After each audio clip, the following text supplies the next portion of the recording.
Hey you guys, LootWizard here with another video on Gems of War, Soulforge video here. Yes, it is the first day of the week, so we're going to get right into it.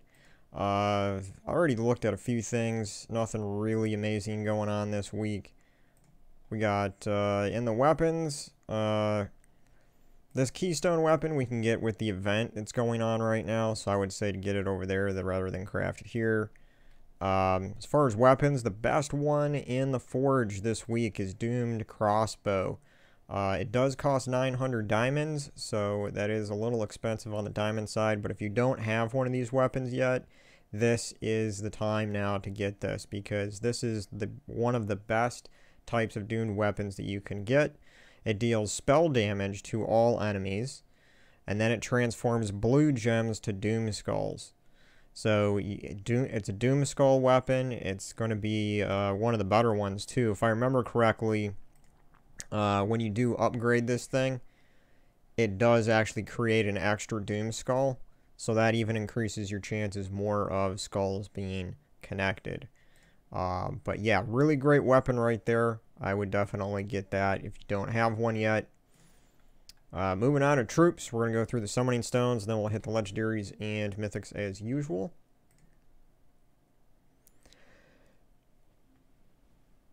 That came out of nowhere. Sorry about that. You know, when you gotta sneeze, you gotta sneeze. Yeah, I'm not gonna edit that out of this. It's, it'll make it seem more real, right? Anyway, here, looking at, whatever we got here. I don't remember this guy. Curse of Deathmark, the destroyed gems of their mana colors. Nah, don't really see anything there for blue. Green. Wall of Tentacles is okay, but I would say, just try to get that from keys. You don't need to waste your summoning stones on it. Nothing in red. Nothing really there in yellow. Purple. Spirit Fox is always annoying to fight against, but it's pretty easy to get in keys, I think. And for our brown, yeah, nothing really here. So moving on to the legendaries and mythic troops, we have a few good legendaries in here. Web Spinner is one of the great legendary troops. I almost said mythic. One of the great legendary troops in the game because of its traits. If you don't have it traded, it's not going to be amazing. It does have to be fully traded. Deals triple skull damage to poisoned and webbed enemies. It inflicts web when doing skull damage. So it's going to do that triple damage here. And as you can see, my attack damage is 46, so it'll be triple that if I put this in the top spot and hit something with skulls. Now, if it's immune to being webbed, then it won't do the triple skull damage. So that's like the only thing that can really counter this troop. That or Entangle. But anyway, that's a pretty good legendary troop if you don't have it yet. I never really recommend crafting legendary troops, but, you know, if you're late in the game already, if you're like over level 1000, you don't have Web Spinner yet, you might want to consider crafting it. Same thing with Yao. Yao is one of the best legendary troops in the game. So if you don't have that and you're like level 1000, you might want to consider crafting that as well.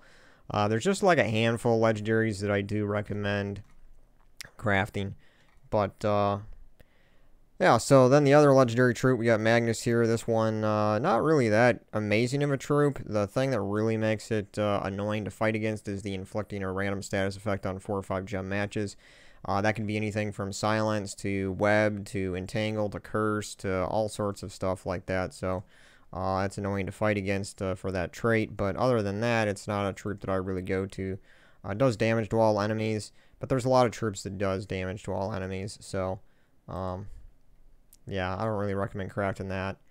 So then the other legendary troop that's here is Willow. Willow, it does do damage to all enemies, destroys a row, and it's boosted by brown gems.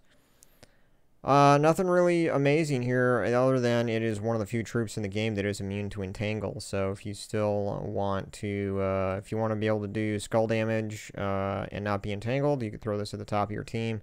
Generate a little bit of mana, deal some damage to all enemies, but it's not a troop that I go to usually, so I don't really recommend crafting that either. It's not something that's going to change, that's going to be game changing for you.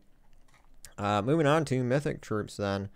We have Guard's Avatar, we have Yasmines Chosen, we have Undine, and Shade of Zorn.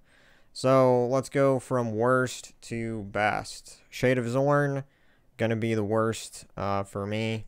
This mythic troop is just not good. None of the orc troops are really that good.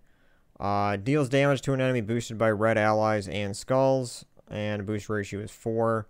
If the enemy dies, summon 2 Fists of Zorn.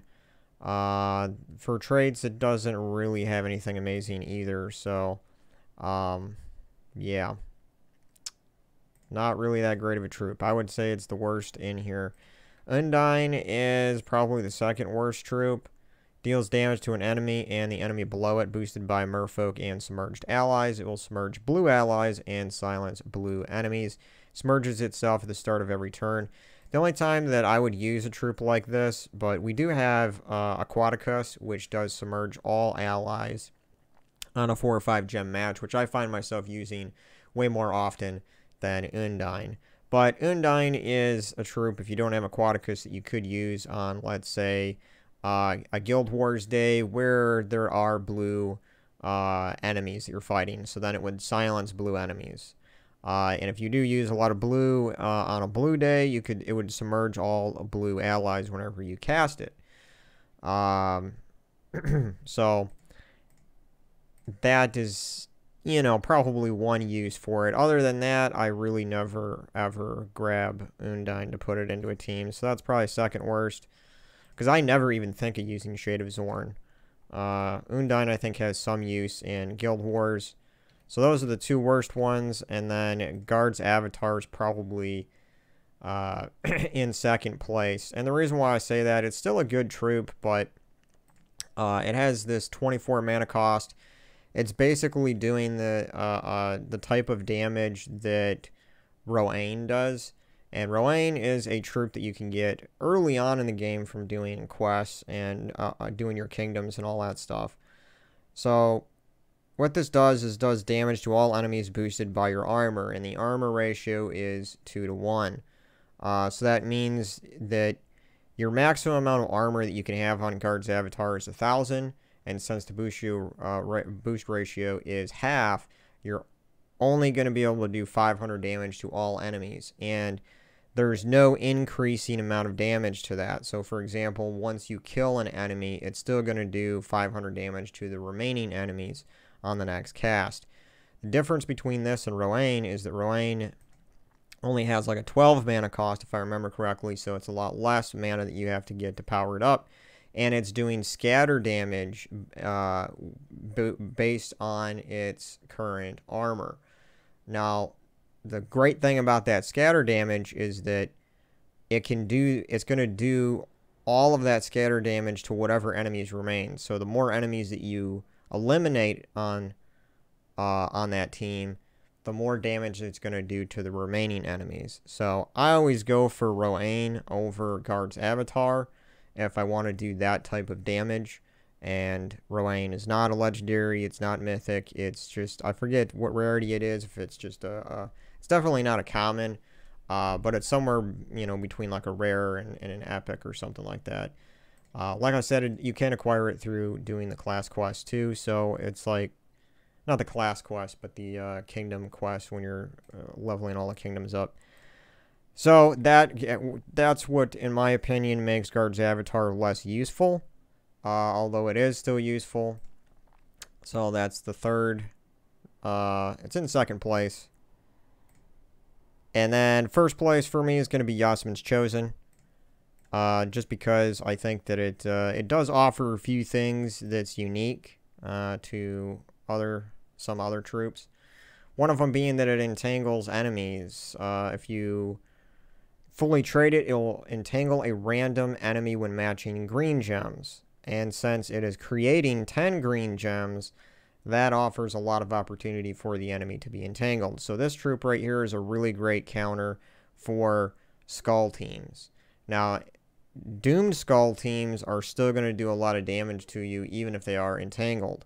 So it's more of a counter to just regular skulls. But And the fact that it does use green mana and it creates green mana, and that is a good synergy. I like it whenever there's mana generation for the same color of the troop for these mythics. So, and if you can get this looping, that scatter damage will, you'll be able to get a bunch of extra turns if you can get it looping with the 10 green gems. If you have another troop in there that's going to generate green gems as well, you can kind of get this looping quite a bit. A troop like King Gobtroffle might be good with this because it creates green and brown gems, and brown is a color that this takes as well. So you could have a nice combination between those two troops, but not the best mythic in the game. I'm not gonna say that. I forget where I ranked it in my tier list. I think it was like a B tier mythic, but for this week, it's like the best one that you can craft. In my opinion. But Yao is really, I don't know why Yao is a legendary troop. It really should be a mythic in my opinion, because it outclasses a lot of mythic troops, including Undyne and Shade of Zorn. So you might want to consider crafting Yao if you don't have it, even over Yasmines Chosen. So there you have it, guys. That's my opinion on troops here in the Soulforge this week. Moving on to what kingdom we have here. Sin of Mirage is the event kingdom. So if you're going to be opening event keys this week, you're only going to get troops from that kingdom. And there's not really a lot of really great troops from that kingdom. And we'll just go check it out. But there's nothing in my memory that I'm like, oh yeah, I remember that troop's from that kingdom and it's great. Yeah, so this is basically what we got here. I would say probably the best troop in here is Wrath. Actually, I forgot Wrath was from the Sin of Mirage. But if you don't have Wrath yet, that might be a troop that you actually do want to go for. And it's a legendary, it's not a mythic, so you will have probably a better chance of trying to get Wrath this week in the event keys.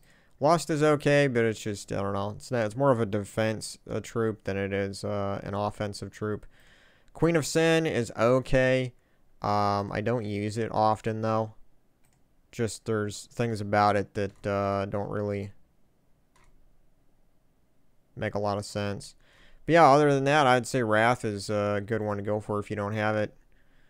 Other than that stuff, we just have the world event going on, and then within 3 days from now, we're going to have the raid boss event. I really don't, just really quick here, I don't really like what they're doing with this. Some of these weeks, they'll have 2 events going on in the same week.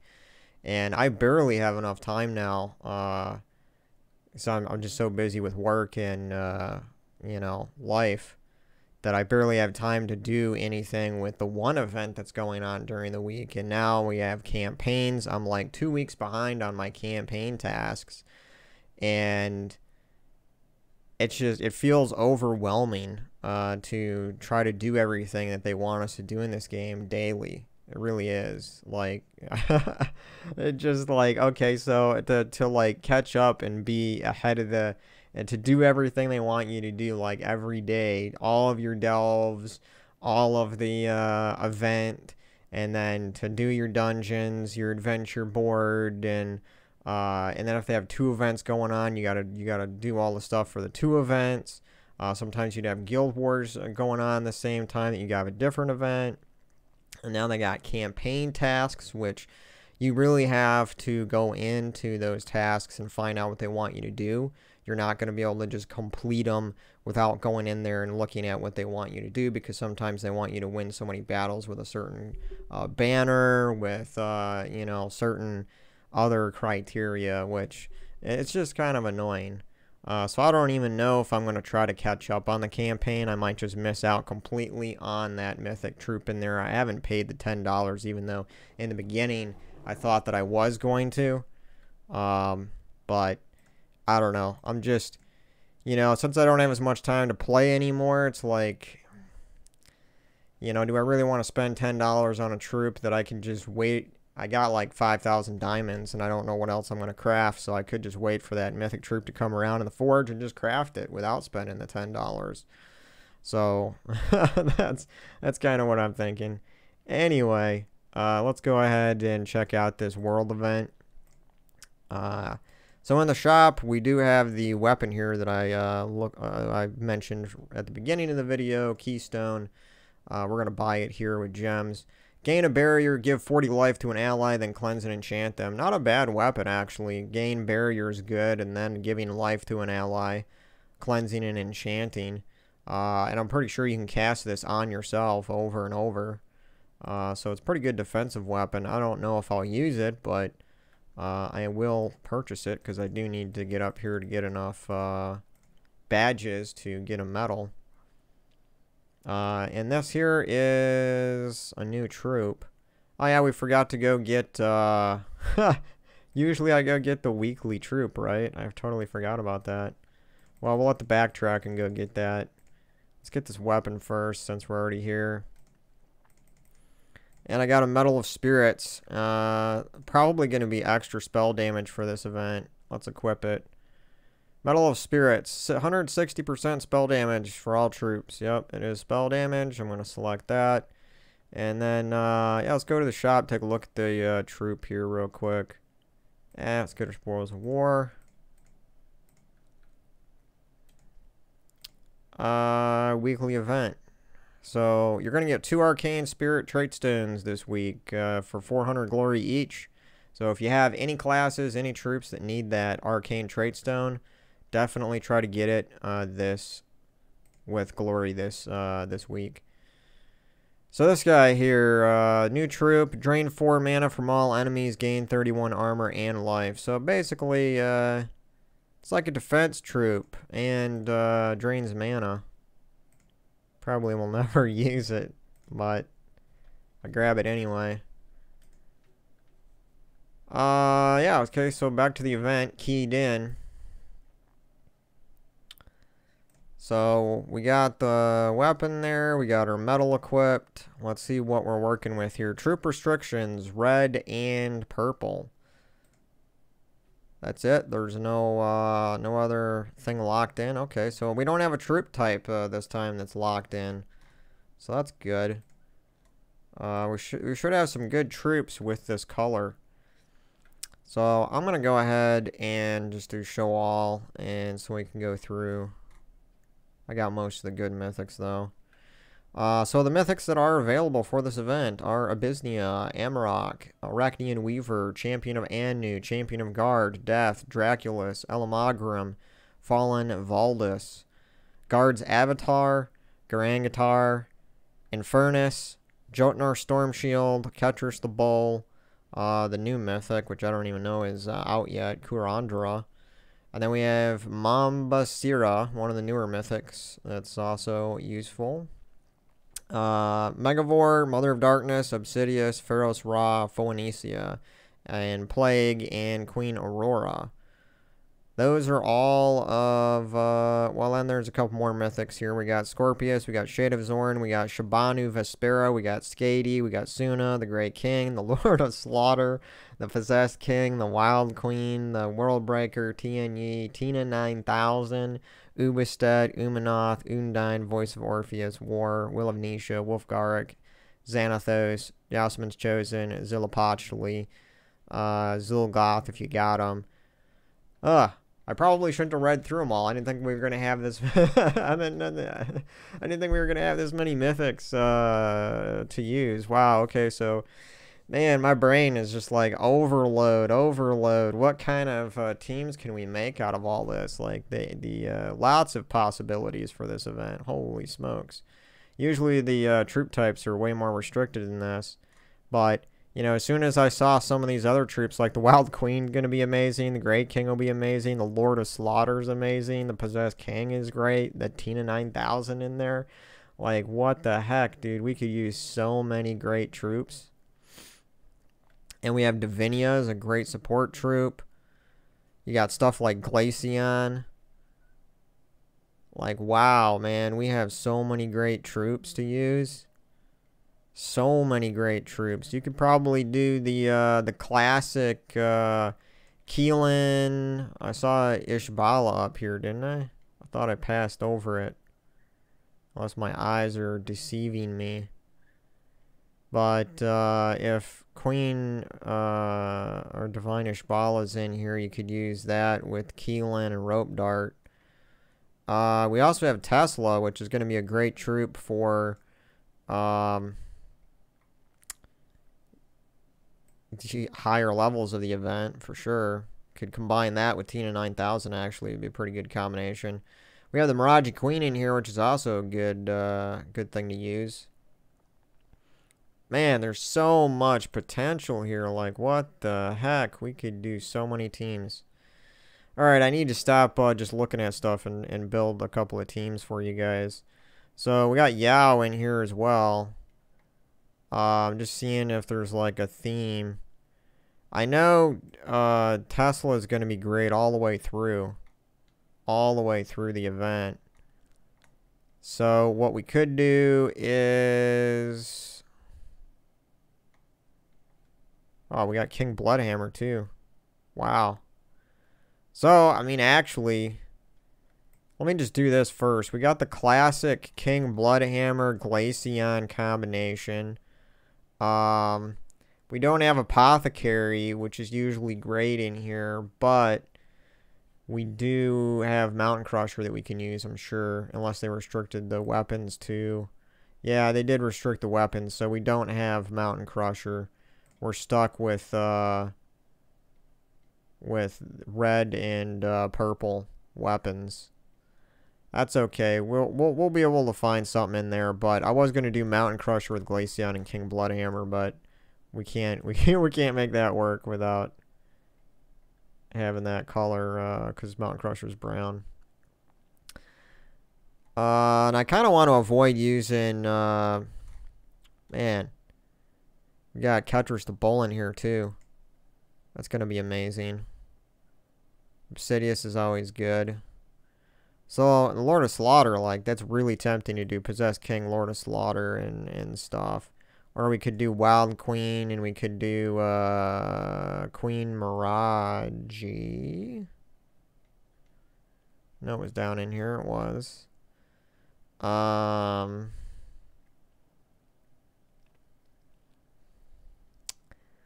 Yeah. The only thing is, it's like a purely skull-based. This is going to create green net. Okay. I don't know what other troops to put with this combination, actually. We got Gargoyle in there, which is a really good one. But we could put the Harpy Mage in there for mana generation. Because that's a really great troop. And then we could go to weapons. Since I told you guys that it would be good to craft the Doom crossbow, I could throw this in here.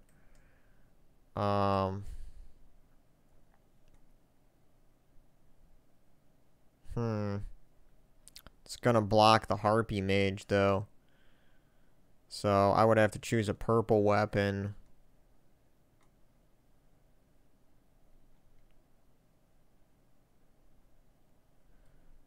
Well... Yeah, for extra mana generation, you could do the Reflection of Good in there.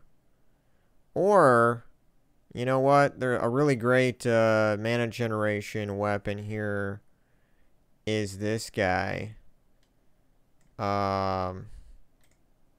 This weapon here, this Arboreal Crystal. Explode 31 green gems, grant a random status effect to all elemental allies, then summon an elemental. This is an elemental. This is an elemental. Harpy Mage is not. And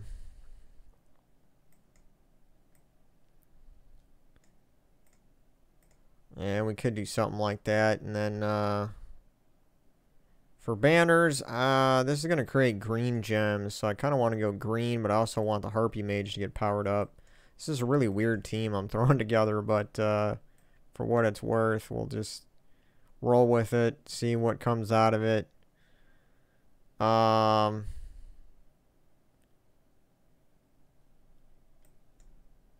Let's do like double green purple. I mean, of course, this is going to be, like, really easy. You'd probably be better off not making a skull team this early because everything has low health.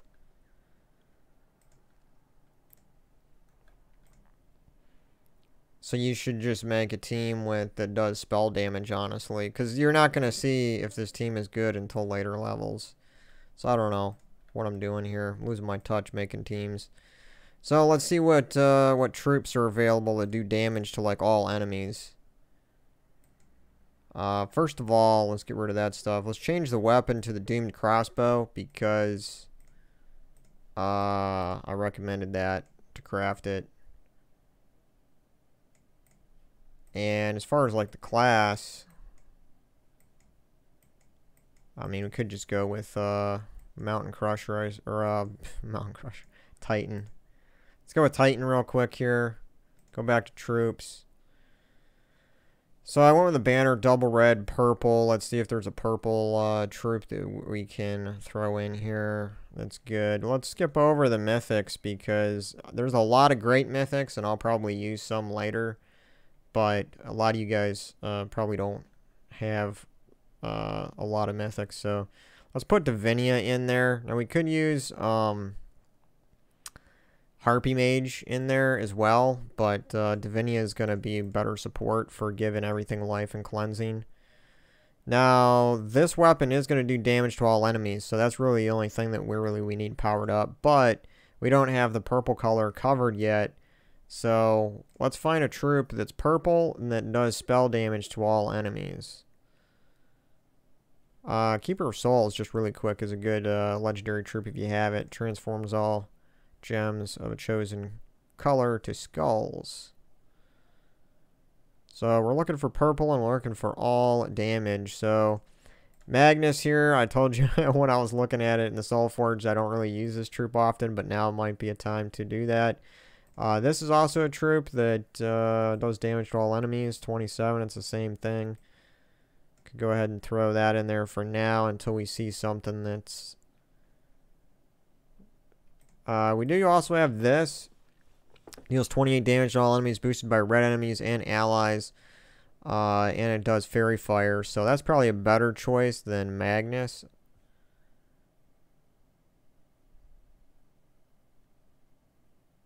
I don't think this does damage. Well, it does deal damage to all enemies, boosted by Fae. And then it summons random Fae. There's 20% chance to transform an enemy to a random pixie. And 50% chance to Fairy Fire a random enemy at the start of my turn. That's actually pretty good. And remember, we want something that has purple on it. Dragon Soul, that could be good. Because that's mana generation as well. 30 damage to all enemies. What is Dragon Soul doing? Deals 8 damage to all enemies boosted by number of dragons. 3. So it's only going to do, what, 11 damage to all enemies? I don't want to go that way. Vanu Soulmorn does damage to all enemies, summons a troop, but the transformation of a pixie here with Starflower and the fact that it has a 50% chance to Fairy Fire, which is going to give us more spell damage, is great. So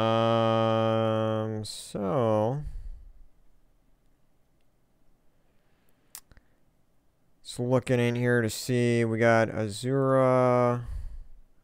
Probably could use another mana generator because now, well, we have Divinia for a mana generator, but we also have,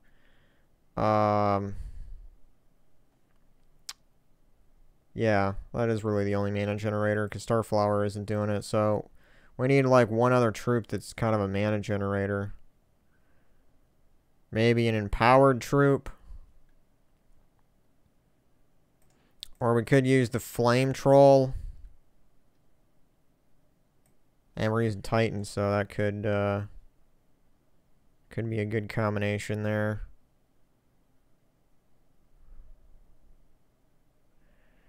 Anyway, let's roll with this, and let's change the banner to double red, yellow, so we can get Divinia powered up. And yeah, so early battles, this is going to go really well for quite a few levels until we get higher, and then we could always change to one of those Doomskull teams. But with our potions of enchantment and explosion it's going to be really, really easy here to get mana generated, so I'm not worried at all.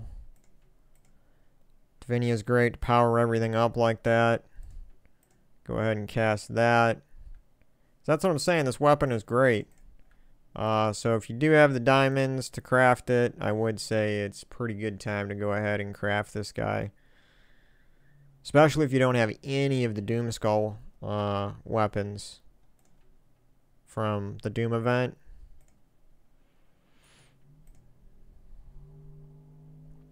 And with our metal attached, we're doing 100 and 60% spell damage. So actually, I don't know what I was thinking. I guess I just got too excited thinking about Lord of Slaughter and some of those Doomskull troops like Glaceon. You really don't want to use. A lot of you are probably already writing a comment down below this video, like, what are you doing showing skull teams, man? Like, the whole event's about extra spell damage. So yeah, I had I had a brain fart there about what this event was about. So you do want to focus on troops that do spell damage. That's what you want to focus in on. So, that's what you should focus on, not skulls.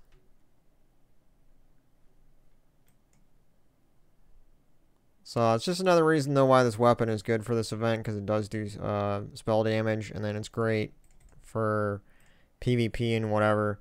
So yeah, as you can see, this team is going to work pretty well. And we didn't get a chance to use Starflower, but that's also going to be good. Let me do this, and also one troop in here that I did see, which could be really fun, is Phoenicia. Because it does do a heck of a lot of spell damage even without a boost on it. So we could roll with Phoenicia here at the top, and then we could we can use Leprechaun actually, because that guy can use him for extra there. And then for class, we could actually use Sunspear, because this is going to give us a Firestorm. If you had fully traded, it'll give you a Firestorm every single turn. Divinia is kind of like an extra. It's going to get blocked in there. I wish there was. Is there another troop we can use that's. Well, it's going to get enchanted, and then we can explode it. So, I mean, it's good for at least that. And the weapon is getting blocked. So I guess we could do that. But because Phoenicia does a heck of a lot of damage with a Firestorm going. And then with the 160% spell damage on top of that, it will one-shot a lot of stuff. Even up into higher levels, I bet. So that's a team right there. If you got Phoenicia and the Sunspear class leveled up, you could do that as well.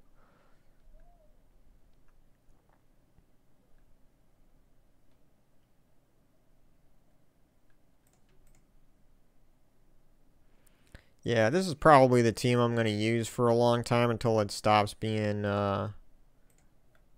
good once you get up to higher levels. But, you know, for what it's worth, we got a lot of troops and weapons that we can use for this event. So that makes me happy that we at least have some diversity. First few world events they were doing, it was so restricted. It was crazy. It just wasn't fun. So, we do have a raid boss, like I said, halfway through this week. And other than that, not much going on. So, hopefully this video helped you guys out and get a few ideas what you can do. Definitely don't try to make a skull team for this event. Sorry, I kind of had a brain fart about what kind of damage we should be focusing on. So focus on the spell damage for this event. And yeah, so love you guys. Thanks for watching my video, and I will catch you on the next one. Later.